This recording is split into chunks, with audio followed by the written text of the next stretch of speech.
ladies and gentlemen, news just in, or not just in, but news have been in. Ahmaud Arbery as well as George Floyd.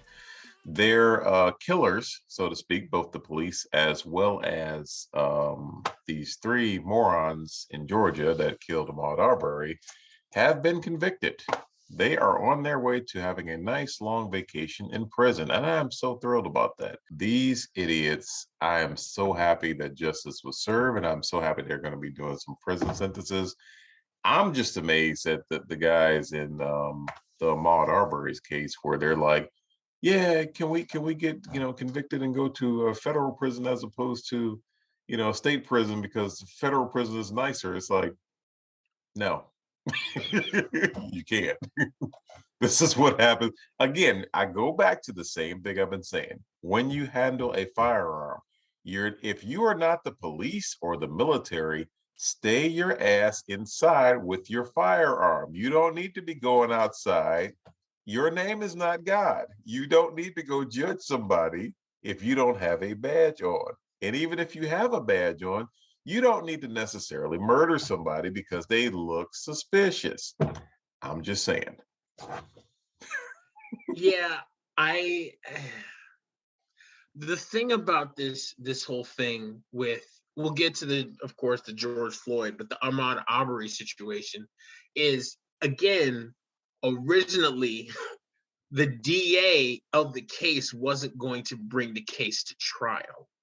The DA just decided, it's no big deal. 3 white guys killed a black dude. He probably blah, blah, blah, blah, blah. Like, the situation is so egregious. The lady who was either DA or assistant DA is now being put on trial herself. Okay? Mm-hmm. That's how bad she should be. She should be. But the thing about this trial, this federal trial for hate crimes, which is what it was, because remember, those 3 dudes have already been handed pretty significant sentences for their bad behavior. This federal case was to determine if this was a hate crime. So they had more evidence in this trial than they did in state trial in Minneapolis. And in this trial, you find out that, like, Travis McMichael is on social media regularly using the N-word in reference to black people. And all 3 of them, I think. Yeah. It's like, whoa, for real? Like, all 3 of them were found to have used it in multiple situations. And it's like, the stat I heard is that the federal government doesn't bring 82% of these cases to trial because they don't think it's possible. Like, originally, like you said, they were going to settle out of court and just send them to the Fed prison. And, like, the families fought and fought and fought. And there's a division of the Department of Justice called it's like civil rights. It's the civil rights branch of the DOJ, and their job is specifically to bring these types of cases in. And the person that was brought in by Biden was specifically a person who had been lobbying that specific branch of the government to bring these cases to the fore. So when the family reached out to her, she was like, let's go. And they went out and they tried this, and they found them. It took them 2 hours for the jury to deliberate. 2 hours. And now knowing this, it makes you wonder, what did the previous DA know that they thought it was a good idea not to follow through on prosecution, Yeah, and that's what I mean. Like, and I need help from either our viewers or I need to do some research myself, I guess. I'm trying to figure out at what point or what is it embedded in certain people's minds. And I'm not going to say all black people or all white people or all, whatever. But I am saying is that I don't understand what's in somebody's psyche or in their gene or in their atoms or whatever their chemical makeup is or their physical biological makeup is. I don't know what it is in certain people that say, hey, someone looks suspicious. Let me go get a gun or a weapon and follow them around and question them and perhaps beat them up or perhaps murder them. When I am not a police officer, I am not a part of the military. Hell, that person may not even be on my property, but yet for some reason there's something in people that says, hey, I need to be the police today. I need to go see what this person's doing. What the hell? There's something in white people because it's not happening in us. Like, we ain't out there doing this mess. Like, I don't get make no that. mistake, black people be up shenanigans, okay? But acting like de facto renegade police is not one of our things in our repertoire, okay? It ain't in our curriculum vitae. So to have these dudes, like literally, like you laid it out, makes no sense whatsoever. Like, who Yeah. decides that they get to be extrajudicial police? And like, they literally called the 911 line and go, there's a black guy in our neighborhood. Like, that's what they did. But they Right. didn't use black guy. They used the N-word. Like, that's what they did. And the Well, that's what I DA mean. in the situation was like, I will not prosecute. The family had to fight. And then the next person in line took the case. And then I think it was the Minnesota Attorney General got involved, hired like a super sweet case of beasts or whatever to do the case or whatever. Oh no, I'm thinking of George Floyd. I'm getting my dead black guy at the hands of white people mixed up. But yeah, the Ahmaud Arbery situation, knowing that those three guys are now like they've been found guilty and now are about to be sentenced for hate crimes, it's like I just hope the judge doesn't make it concurrent. Like, was it concurrent or consecutive? That's what I want, consecutive. Like, I don't want concurrent. Like, you can't serve both at the same time, bro. If you got 25 years before and you get 15 more, that's 40. That's not 25 at the same time. I'll give you an example too. Several times people have pulled up on my property and I didn't know what they were doing. One time the guy was fixing an electrical wire that was connected to there's like a electrical pole outside of our house. I didn't know that. He pulled in the driveway. I was like, oh, what is this person doing in my driveway? Another guy was outside. Apparently he was having a work meeting or something like that. So he pulled off to the side of the road, but he was in front of the house across the street. So even with these two gentlemen that pulled up to my property, on the property and across from it, what I didn't do, Span, was get a firearm and go out and start questioning them and I've simply said, hey, are you okay? Can I help you? Oh yeah, sorry, sir. We're going to fix this electrical thing. Okay, great. Sir, can I help you? A few days or a few weeks later. Oh, I'm so sorry, sir. I'm talking to my work about something, so I had to pull off to the side of the road. Oh, okay, great. Have a good day. I just wanted to make sure you were okay. What I didn't do was go up and knock on their window, grab a shotgun. You look suspicious. Let me start shooting at you. That's stupid. Like, you slide up next to their pickup and you like take the butt of your rifle and go cook, cook, cook. What are you doing in there?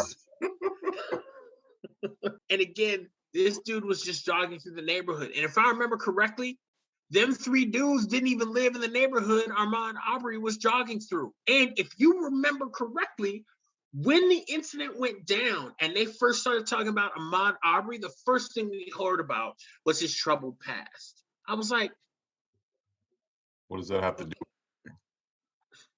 do? Like, yeah. And I'm looking at the same video you are, because when I saw it on the news, I saw a guy, Ahmaud Arbery, walk through the construction zone, and he's looking around. He's looking at, I guess how the house is being made or whatever. And I'm like, okay. And then he what walks about out. that's criminal? And I'm like, okay, what did he? Is there something else I'm missing? Like, what am I missing here? Like, I'm trying to figure out, like, okay, well, maybe they had a reason. Maybe he took some tools or something like that, and they were mad at him. But I'm like, I don't see what he did aside from walk into a construction zone, look around, and walk out. What am I missing? He was a nigga in foreign territory. That's what it was. That's why we went and got him. Like, which brings me back to the reason why I moved my family back to Michigan. There's a method to my madness, Like, I mean, I have to work in Georgia sometimes, or most of the time I'm good with that, but I don't want my family being in areas where you literally die for going for a damn jog. Man. Yeah, it's so murky. So you take that and then you bounce over to George Floyd, and the other three cops just got sentenced, not sentenced, they got found guilty of manslaughter and something else for basically failing to administer first aid to someone who is being harmed in police custody. And I'm like, they actually have a charge for that?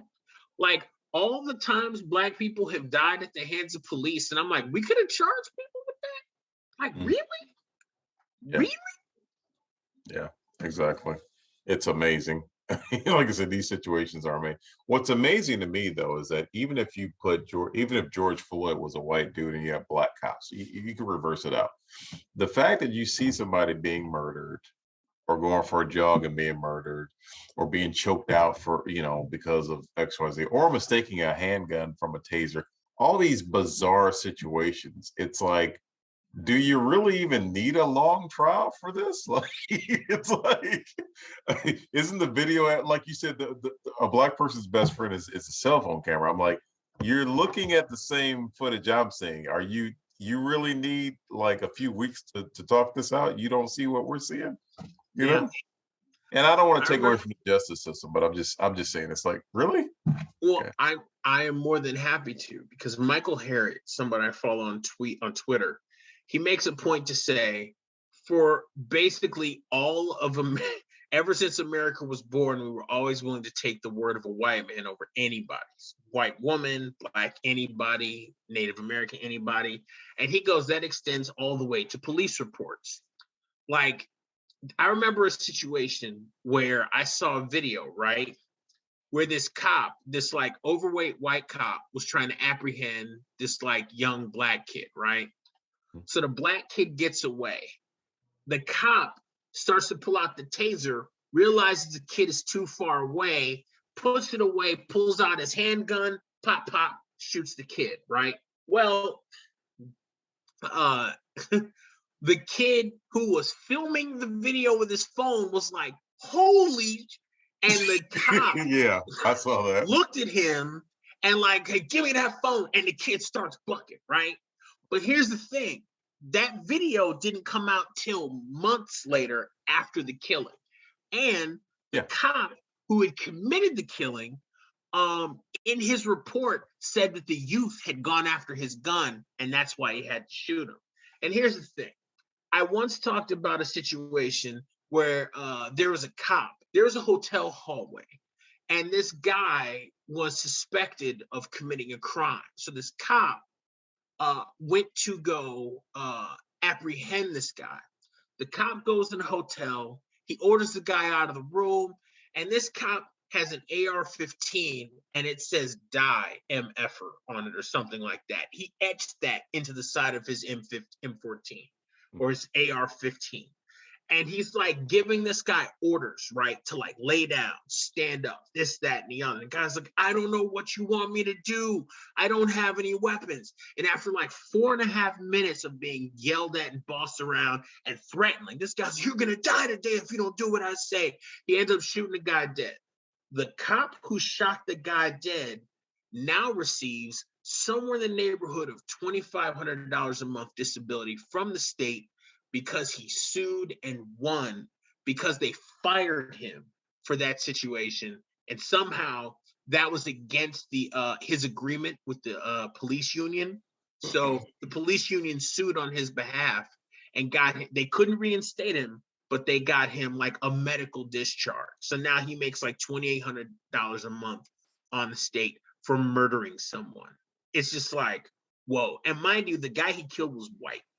Mm-hmm. So well, and that's what I mean. Like, right is right, wrong is wrong. Even if it's a white cop or a white male being killed by a black cop, I still have the same argument. It's like, when does common sense come into play? Because it's like, even if it's a black cop killing a white dude, it's like, damn, do you really have to go? Like, does it have to go from 0 to 100? Can't you talk to him? Can't you do something? Like, all these videos are coming out. It's just like I saw the one cop, there was a lady, there was a 16-year-old girl fighting with another 16-year-old girl, and the girl had a knife, and the cop just immediately draws his weapon and just starts firing.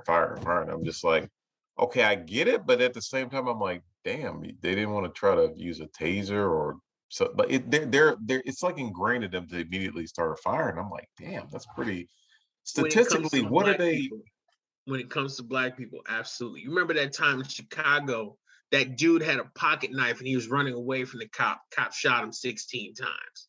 Yeah. His gun only held 9 bullets. Yeah.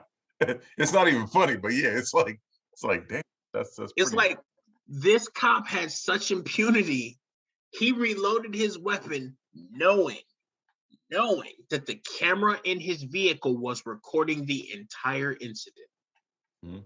Yeah. Like you can literally see concrete buckling and breaking as his bullets are slamming through the body and bouncing out. Like it was surreal. Like I was like, I don't ever want to watch. I have never watched the George Floyd video. I've seen like a little clip, but I've never watched the whole thing. The whole Ahmaud Arbery video, haven't watched it. Philando Castile, haven't watched it. Like I hope I can't do it. Like it's just like I everything inside me just wants to break everything.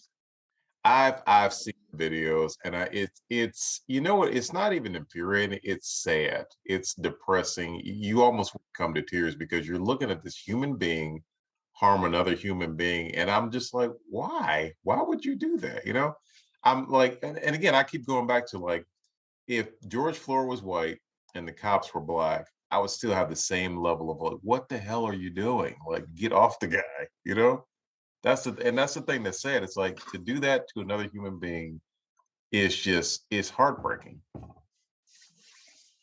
Yeah. If those cops had been black and George Floyd would have been white, then cops would have disappeared off the face of the earth. Probably, yeah, exactly. That's you know what I mean? They'd have Like, been fired so fast and they'd have been put under the jail like immediately. Like they'd have been like, how could you do this to a good standing American citizen? How dare you? yeah. Well, this is a sad world. Hopefully it gets better, but it's just sad. We doing our part to fix it, that's for sure.